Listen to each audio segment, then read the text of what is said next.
Welcome to the With You Rugby podcast, designed to give you an in-depth look at the United States Rugby Foundation, including our grant programs and recipients, fundraisers, events, and much more.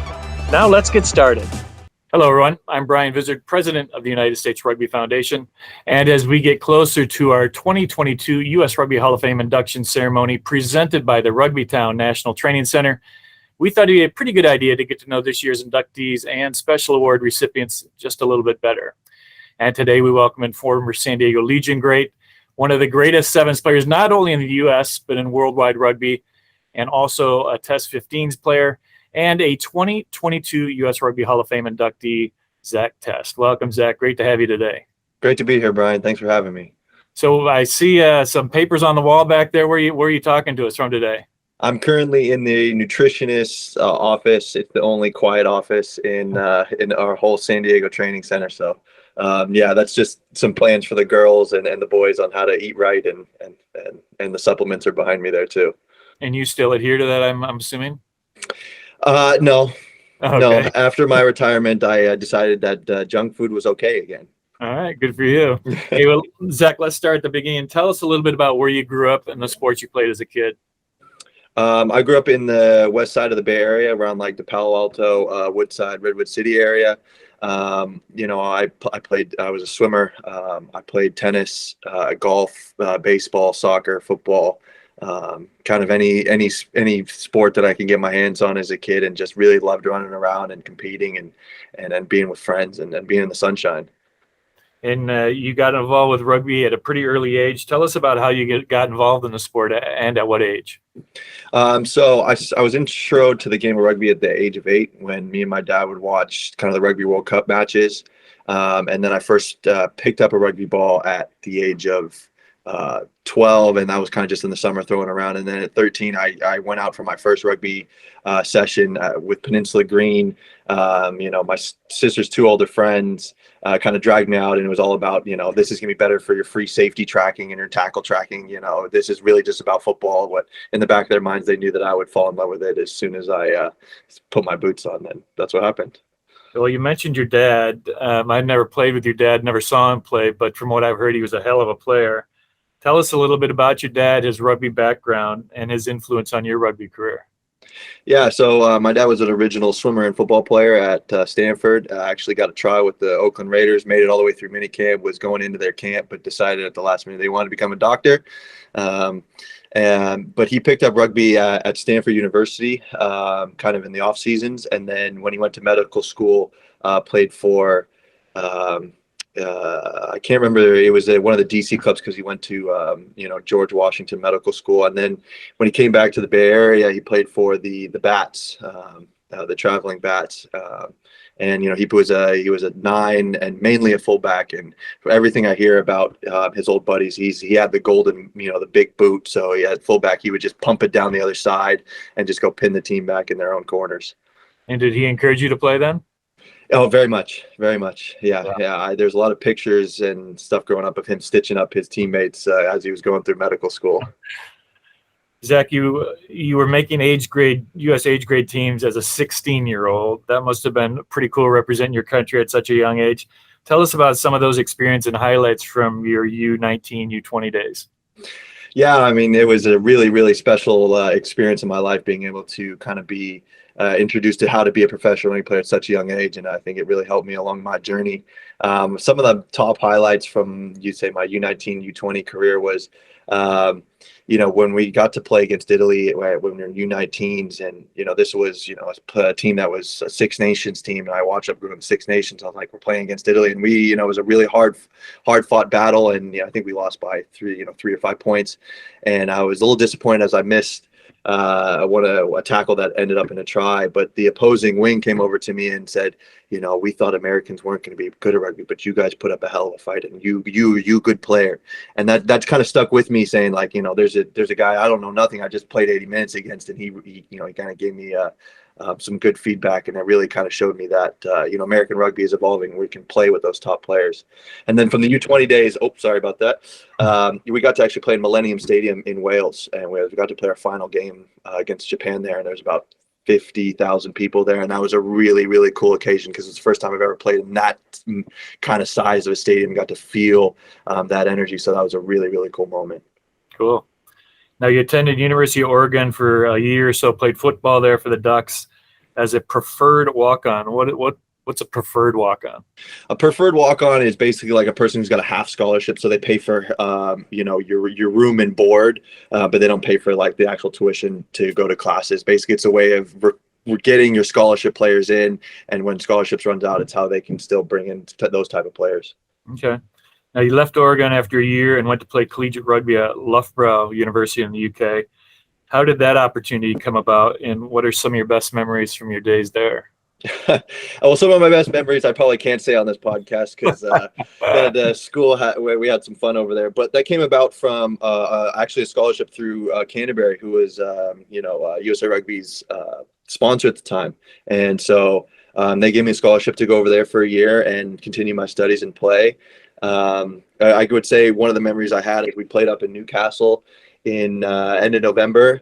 And that was the coldest game I've ever played in my entire life. I'm a wing fullback, so in wet, muddy conditions, you're not really seeing the ball. And so I just remember how cold my hands were because I wasn't really involved in the game. I was just kind of going back and forth trying to play chicken with their 10. Trying to stay warm. Exactly. Now, in 2009, you made your first appearance with the U.S. men's sevens team. Give us some of those details. How old were you then? Did you try out for a camp? Who was coaching the team then? How'd you get the news you made the team? So I'd been with the team since 2008. I'd come in, I'd made 3 camps, hadn't made the full roster. I just turned 19 at that time. We were actually down here in Chula Vista training. We would stay at hotels. We wouldn't be on site. It was kind of a 2-week kind of thing. And I remember Al Caravelli, who was the coach at the time, called me in and says, the way you've been progressing through these camps and everything you're doing, you really put your hand up for selection. You've made it. And at that moment in time, I was supposed to be really excited, but I got really, really nervous because I'd left my passport at home up in the Bay Area. So I was panicking, going, well, how the hell am I going to bring my passport down and we're leaving tomorrow type thing. So It was a little bit of panic. But when I called my dad, he goes, forget about the passport. This is what you've been building towards for a very long time. So enjoy that moment and let's ride that wave. So, and then it was in Hong Kong, and I remember Shalom caught the kickoff. I just come off the bench. He passed me the ball. I'm running for like 2 steps, and I literally forgot how to play the game. It was such a momentous occasion. I just passed the ball back to him. I was like, I don't want it. You ship the ball to the other side. Let me kind of calibrate here as I get into this mode. Well, how'd you get the passport?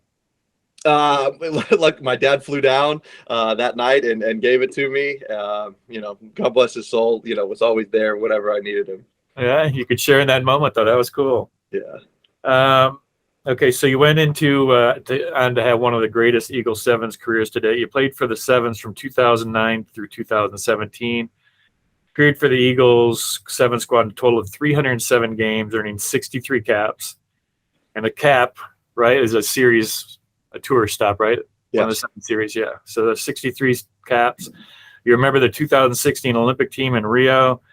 Your accolades include 143 career tries, 721 points scored, 8 tournament dream team selections, 2015-16 World Series season dream team.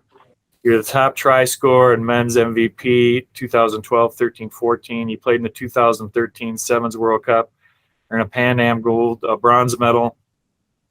That's a lot. Congratulations on a great career. Thank you.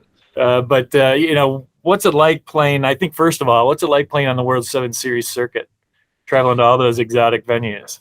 It's an amazing experience. It really is, being able to go see different cultures and playing in different crowds, and it's just a great experience because you get to see the whole world through your job. But that's what everyone sees, right? They see us on tour, right, in the red, white, and blue. But what they don't see is the grueling work, we're doing down here in 90-degree heat in Chula Vista sun. Just running our butts off and tackling and getting up and doing it over and over and over again. Really putting your nose to the grindstone, which taught me a lot of life lessons of mental health, how to ignore the negative thoughts and bring in the positive thoughts, how to push yourself even further than you ever thought you could be, how to lead, how to bond with teammates, how to go towards a common goal, how to communicate effectively under pressure. So, Yeah, the Seventh Circuit teaches you a lot. Now, as a your comments just then, some of these these trips are grueling, right? The series are season long, grueling. Is there something from World Rugby or USA Rugby that helps players cope with being away and the grind? Yeah, I mean, there's a couple of programs that have been created over the last a few years that really help with players. I mean, because I mean, down here it's Groundhog Day, right? You show up at 7 and you're not leaving till 5, and you're working your butt off, and it is a grind. And over the past, like I said, few years, there's been some really good development of some programs to help with athletes and how they can cope with the demands that this job takes.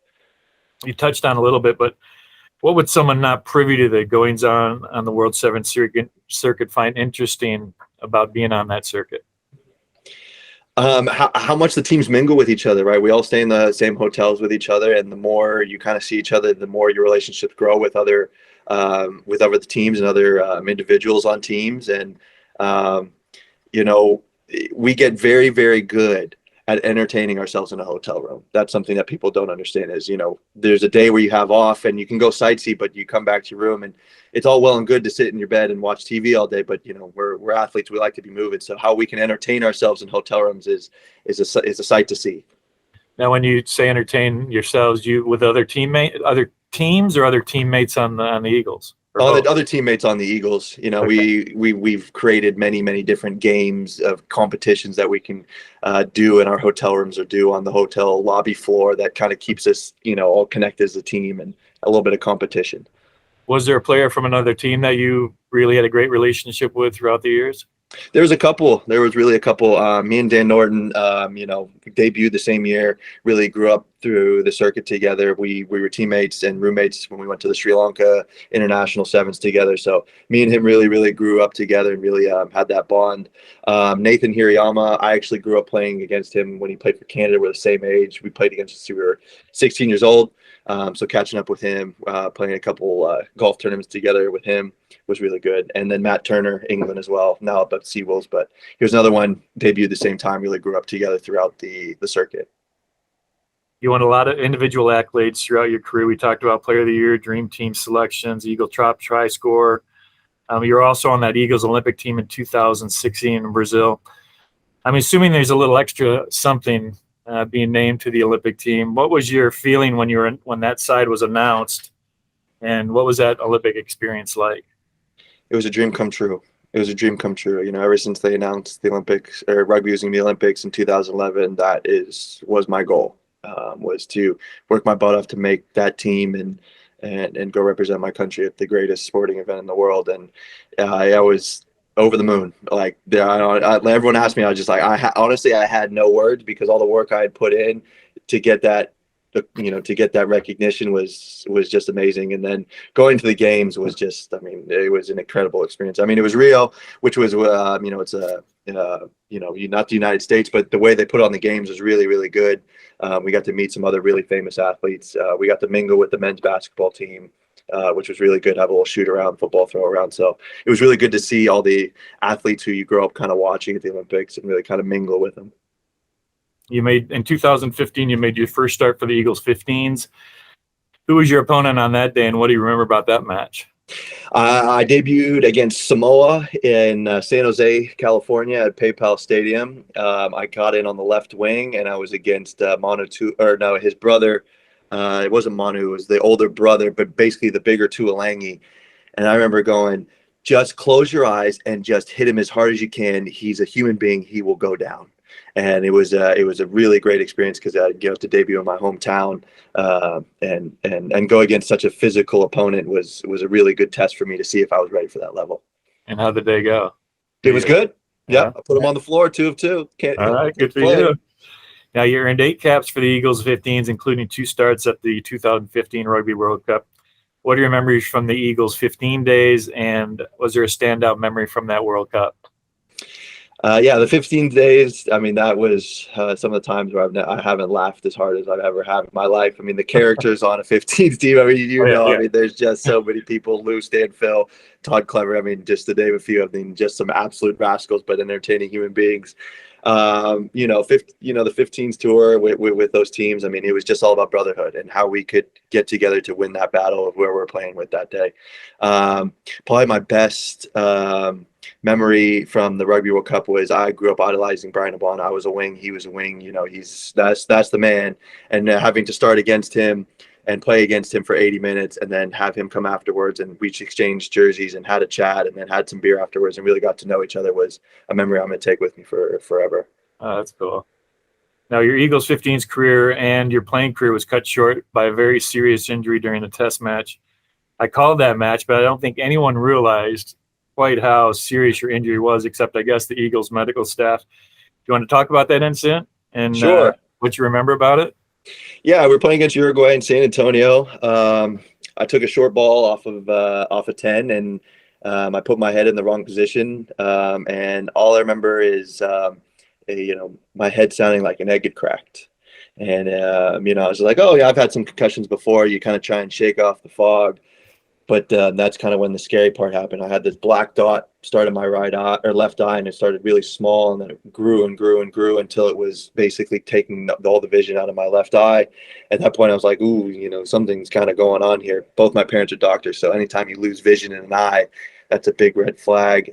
So I called over the physio, and I was like, here, I think I'm in trouble. And at that point, then my left leg stopped responding to me, which was another scary thing. The doc was like, contract your quad. And I told my brain to do it, and my quad didn't do it. So they, thank God for Dr. Matt Schmitz. I got to give him credit for saving my life, because we got to the hospital and I had a 12 millimeter push brain bleed that, has a very, very low expectation of life survival as well as functionality. And I'm very, very blessed to still be here and still be functional. So I'm blessed to the USA Rugby staff and the staff at CMC Hospital in San Antonio. Yeah, nobody at that stadium knew what you were going through. So it's great to see you, buddy. Yeah. Great to have you here still. Yeah, it's good to be here. Now, although your playing days were over, coaching opportunities came your way. You had already done some coaching with the Maccabi team, USA team. And while we're talking about Maccabi, how special was it representing the USA at those games in Israel? And you guys did us proud, right? I mean, you've had a lot of success down there. Yeah, it was really good. In 2013, we won gold in sevens for the first time ever. And then in 2017, we wanted to make our mark in 15s. And we went there and really got the group together as a really cohesive group and on what the common goal was. And we went out there and had a really good game plan versus South Africa, who was been the gold medal winners forever. And the boys put it to them, and we made some history. And it was just an amazing, amazing experience. It really kind of supercharged my coaching ambition.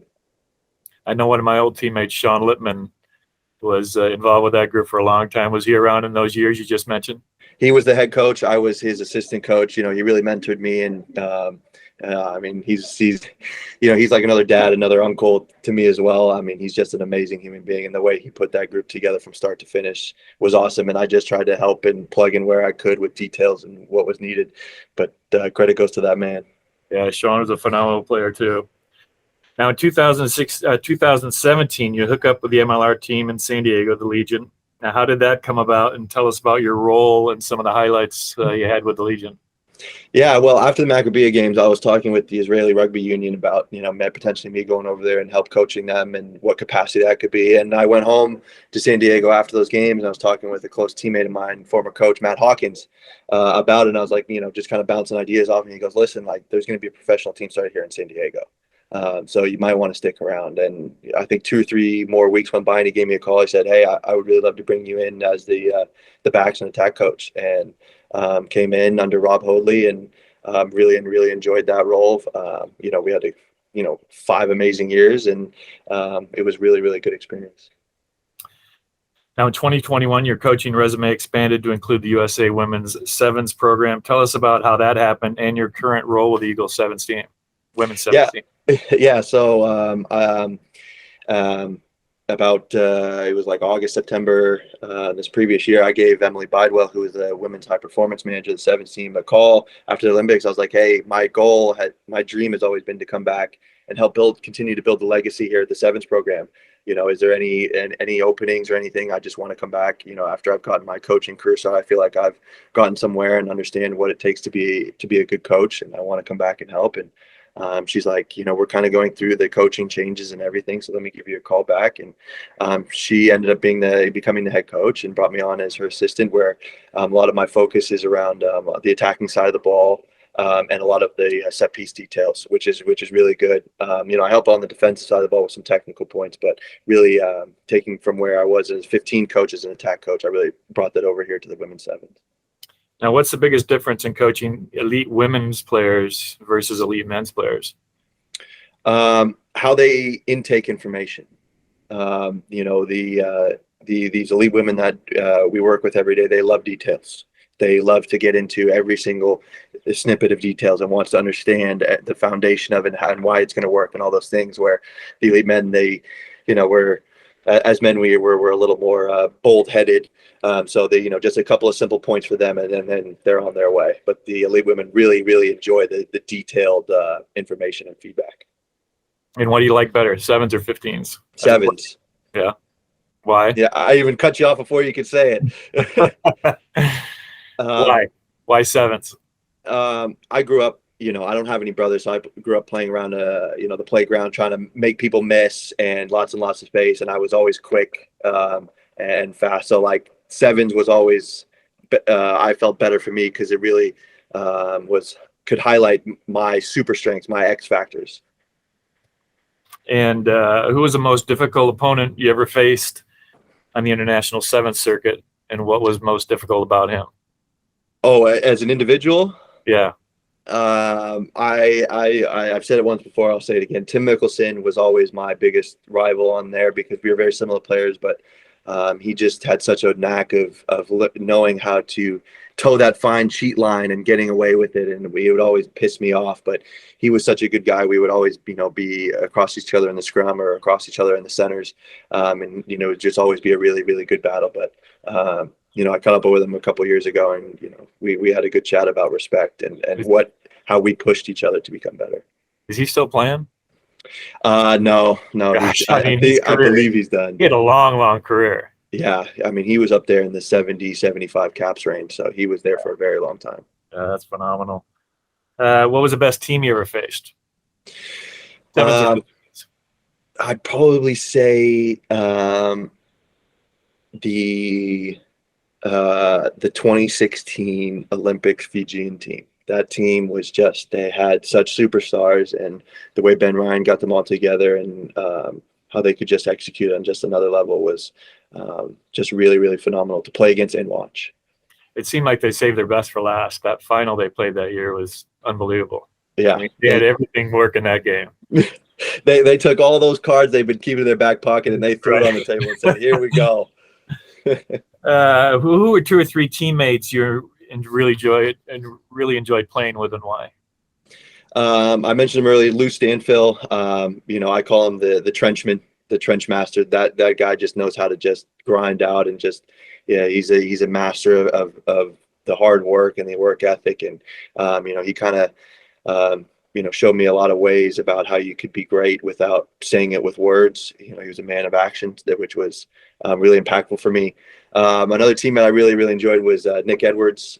We called him the Show. He was my wing 2011, 12, 13, 14, and 15. He was my roommate, just so entertaining. He's a little bit posh, likes things a certain way, a little A-type, and so just kind of picking and choosing sometimes to fire him up. But me and him found some really, really good chemistry together in the wing and the center, and we really did some damage, and I think really put the men's sevens team, along with their other players, but on a really good pace and trajectory to where we are now. Third one, Matt Hawkins, he was my original mentor when I first came to the team. He was my coach. He helped me get into coaching. So shout out to that guy, because he just is. Like I said, I grew up with sisters. I didn't have an older brother, and Matt Hawkins was my older brother. It really helped me get through tough times. Of all your rugby memories, is there one that stands out for you amongst all the rest? I would say my 100th try in Gold Coast, Australia, to do it with a new group of players who had just come on with Mike. to set a new scene, to beat Canada, our rivals in our first game ever as a team kind of put together. My dad flew down. It was kind of an empty stadium, but I could hear my dad. So that was just a special moment, capturing 100 tries, doing in front of my dad. And of all your tours, Eagles or otherwise, which one was your favorite and why? Hong Kong, without a doubt. Hong Kong is the granddaddy of them all. Any year Hong Kong? Any year Hong Kong. I mean, every year it's just electric. People come there for the fun and the spectacle, and they just bring such good energy. And there's always such good rugby happening in Hong Kong, plus the good food and the shopping. And it's just the culmination of everything that happens in Hong Kong. You just can't beat it. We used to go to I was fortunate enough to play in 3 of them. We used to go to a massage place, a legitimate place. I can't remember the name of it, but it was unbelievable. I mean, it was like a 4-hour experience. Yeah. And you felt like a movie star. I guess one of the Kardashians for a day, but that was cool. I don't know if the tradition still goes on and on with the other Eagle teams, but that was kind of fun. No, yeah, the massage is still happening, and we all go out and all go get those suits made and we're looking fly. So the massages and the suits traditions are still hold true. There you go. That's good to know. Hey, looking back on your rugby career, what are you most proud of, Zack? That's a good question. What I'm most proud of is staying true to myself. I went through a lot of different head coaches, a lot of different teams. Something my mom instilled in me was just be Zack, because Zack is great. And something I'm proud of is I could have been influenced many different ways by many different things. I just stayed true to who I am, and I think it's made me a better person that I am today. And one last question. What's it mean to you to be inducted in the U.S. Rugby Hall of Fame? I'm going to say this on next Friday, but it's something me and my dad have been working towards ever since I was, 7 years old, when I first could understand the competition of sport. I told him one day I wanted to be a Hall of Famer, and he said, well, we got to go doing the hard work. And if we do the hard work and we put the effort in, we will get there. So to do that is just to make me and my dad's goal come true, which is really, really special. Really special. You put in the hard work. You made your dad proud, a well-deserved honor, and really looking forward to next week in Glendale. And congratulations, Zack, on a wonderful playing career. And thank you for giving back to the game so much. Thanks, Brian. No, thank you guys for everything on how you also guys grow the sport as well. I mean, it takes a community to raise a child, as they say. So thank you as well for everything that you do. Yeah, it's going to be fun next week. Oh, yeah. Well, folks, that's going to do it for another edition of our With You podcast. The U.S. Rugby Foundation would like to thank one of the all-time greats for coming out here and joining us today. And we're going to be seeing you all next week in Glendale. And if more information on the U.S. Rugby Foundation, go to our website at usrugbyfoundation.org. And until next time, stay safe, everyone.